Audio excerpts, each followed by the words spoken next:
हाँ जी। ओकर बारे में बता, मतलब सीन के साथ साथ गाना मैचिंग जो है वो जबरदस्त है, मतलब सबसे ज्यादा गाना पसंद करत है। हाँ, सबले ज्यादा वो ABCD वाला गाना दर्शक मन पसंद करत है।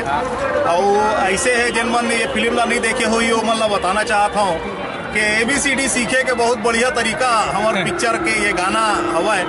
A फॉर एवो, B फॉर बोलना, C फॉर चलबे का मुँह रंगना और D फॉर डैडी गाली दी जावन देना।